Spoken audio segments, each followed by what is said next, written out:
jour de fête, mais pas comme les autres fêtes. Nous, les musulmans, il a deux grandes fêtes. Et les deux grandes fêtes, la fête des moutons et la fête du Ramadan. Donc c'est différent de Maulid, c'est le jour où le prophète est né. Et les savants, le prophète même n'a pas l'habitude de fêter comme nous, on a l'habitude de fêter notre anniversaire. Le prophète même n'a jamais fait ça. Mais pour ne pas quand même oublier ces dires, je parle de ce qu'il nous a laissé comme message. Et c'est pourquoi les savants ont pris cette journée pour se rappeler de lui. Qu'est-ce qu'on nous demande? La veille, nous devons passer la nuit à la mosquée et faire de conversion. Conversion veut dire ce qu'on a fait de mal. Nous devons quand même se prononcer dessus, faire un bilan pour le parcours de l'année qui a le jour de sa naissance, c'est tous les ans. Donc, nous les musulmans, on nous a conseillé de faire le bilan. Pour les 12 mois là, qu'est-ce que j'ai fait de bien? Est-ce que j'ai respecté les conseils du prophète? Parce que le prophète nous a dit que l'islam est basé sur 5 piliers. Le premier pilier, c'est avoir foi en Dieu. Le deuxième pilier, c'est la prière, les 5 prières quotidiennes. Troisième pilier, c'est la zakat. Quatrièmement, jeûner. Cinquièmement, si tu as de moyens, tu vas à la Mecque. Donc le musulman conscient doit se rappeler de tout ça là. Est-ce que j'ai foi en Dieu? Foi en Dieu, c'est de croire qu'il a un seul Dieu. Et le prophète Mahomet est son messager. Croire en Dieu, c'est de prier correctement. Savoir que même si quelque chose t'arrive, il faut savoir que c'est ce Dieu-là. Ce n'est pas un jour qu'il faut faire telle chose, non. C'est un jour qu'il faut seulement rappeler de ce qu'il a fait. Le prophète, ce qu'il a fait, on ne peut pas tout dire. On ne peut pas tout dire. En tout cas, dans sa vie, ce qu'il a fait comme travail, et jusqu'à sa mort, c'est ça qu'on va réfléchir.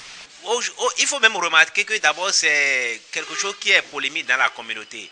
Il y a des partis, il y a des tendances, des courants qui quand même fêtent, vous allez voir, au cours de ces journées, il y a des manifestations, il faut des manifestations. Il y a d'autres pensées qui ne le font pas.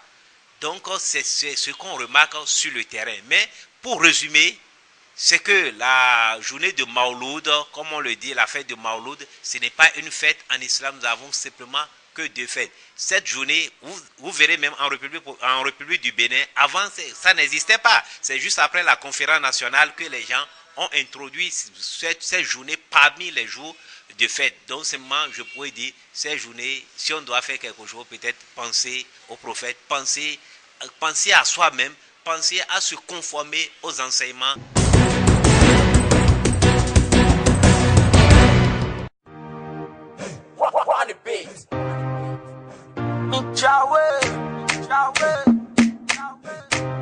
C'est ce geste qui officialise la mise en service de la galerie marchande de Cotonou. Ce joyau ultramoderne est la solution trouvée par cet opérateur économique pour reloger les commerçantes victimes de l'opération de déguerpissement des espaces publics. Un cadre de vie commerciale agréable et adapté à la nouvelle vision de modernisation et de concentration des activités. Tout y est pour le confort des usagers. C'est un marché de type nouveau qui allie modernité et sécurité. Les caractéristiques techniques et les services offerts par la galerie marchande située à Bégamé se présentent comme suit. 36 magasins boutique de superficie de 9 mètres carrés, 12 mètres carrés, 18 mètres carrés et 78 mètres carrés. Construit en matériaux définitifs de dernière génération.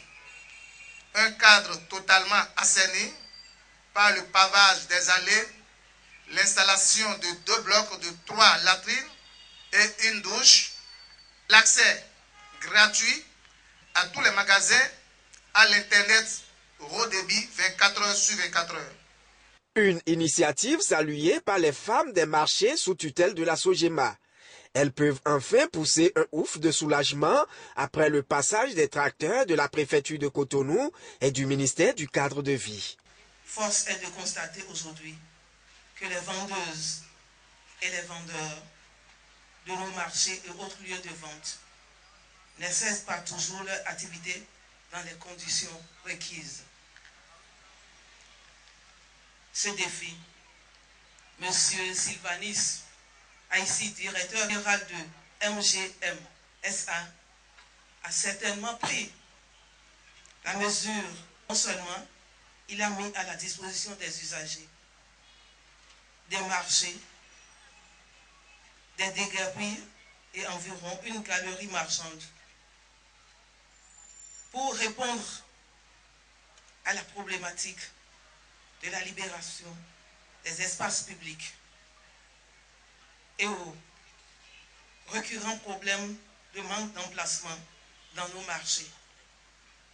Mais aussi, l'a-t-elle fait accompagner d'infrastructures sanitaires et autres nécessaires au bien-être des usagers. Ayant présidé la cérémonie d'inauguration de cette galerie marchande, le préfet de Cotonou salue l'initiative de la société MGM. Nous avons opté pour la promotion du secteur privé. C'est vous dire, monsieur Aïssi, que le geste que vous avez fait, l'investissement que vous avez fait, est un bon investissement et sera encouragé par les pouvoirs publics que nous sommes. La galerie marchande de Cotonou est située dans la rue pavée de la Radio Planète à Bégamé, à Cotonou. Elle offre à ses usagers un cadre d'échange commercial convivial de type moderne.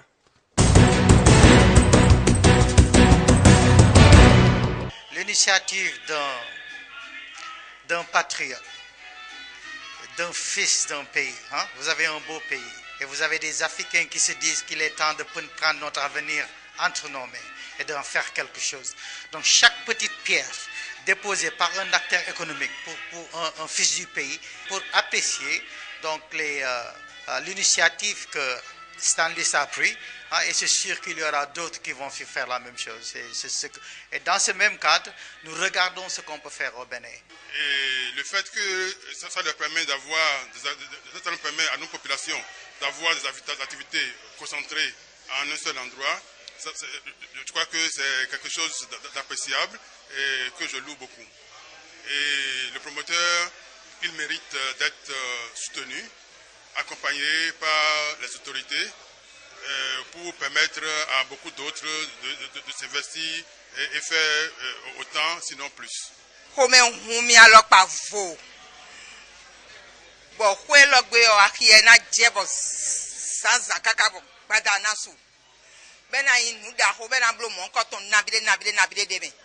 C'est très joli et c'est bien. Quand il y a des marchés comme ça, il y a les privés qui ils sont en train de d'innover des trucs comme ça, c'est bon pour le pays. Ça, c'est une évolution. Ah, et Vivi Gadion a apprécié, mais c'est bien. L'avènement du sida, c'est dans les années 80. Le premier cas est intervenu au Bénin, à Cotonou, en 1985. Et puis 2 ans plus tard, l'État a mis en place le programme national de lutte contre le sida, où au début, c'était essentiellement des activités de sensibilisation, de surveillance épidémiologique. Et 3 ans après, il y a eu un programme par rapport à la prise en charge, où nous avions commencé par mettre les malades sous ARV dans les environs de Cotonou et Porte-Nouveau. Mais aujourd'hui, je peux vous dire que la prise en charge est étendue à toute l'étendue du territoire national. Toutes les communes du Bénin abritent tout au moins un site de prise en charge. Je pense que c'est un exploit. Également par rapport à la prévention de la transmission mère-enfant, même les coins les plus reculés, nous avons environ 1000 maternités qui sont impactées par la PTME. Donc la femme enceinte, quel que soit le lieu où elle se trouve aujourd'hui et qu'elle va suivre sa grossesse dans une maternité, elle a de fortes chances de pouvoir bénéficier de l'offre de services VIH, ainsi pouvant protéger son enfant. Et donc, si on doit faire le point, il faut dire qu'aujourd'hui, la prévalence dans la population générale est plus ou moins stable, autour de 1,2% depuis environ 10 ans. Mais cette stabilité nationale cache des disparités au niveau d'un certain nombre de départements. Il y a des départements qui ont malheureusement des prévalences un peu plus élevées que la moyenne nationale. Et parmi ces départements, nous pouvons citer la Donga, nous pouvons citer le Koufo, le Mono, le Littoral et l'Ouémé. Également, ce qu'il faut noter, c'est qu'il y a des populations qui sont des populations à risque, que nous appelons communément populations clés. C'est essentiellement les professionnels de cesse. Là, la prévalence du VIH est un peu élevée, 15,7%. Nous avons les hommes qui ont des rapports sexuels avec des hommes, où la prévalence est de l'ordre de 7,7%. Nous avons les consommateurs de drogues injectables, où la prévalence est de 4,1%. Et aussi, il y a les populations privées de liberté qui constituent une cible que nous mettons sous surveillance à cause de la proximité. Dans ce groupe, la prévalence est relativement moyenne, 1,4%. Donc voilà ce que je peux dire en matière d'importance. Et il faut noter qu'au 31 décembre 2016, au Bénin, on dénombrait moyennement 67 000 porteurs du virus dans notre pays.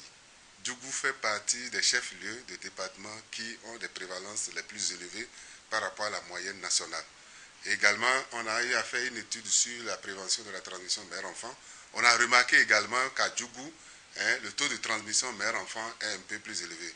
C'est pourquoi on a dit cette année, il faudrait que les manifestations aient lieu à Djougou pour sensibiliser davantage la population sur le risque que constitue cette commune qui est commune frontalière.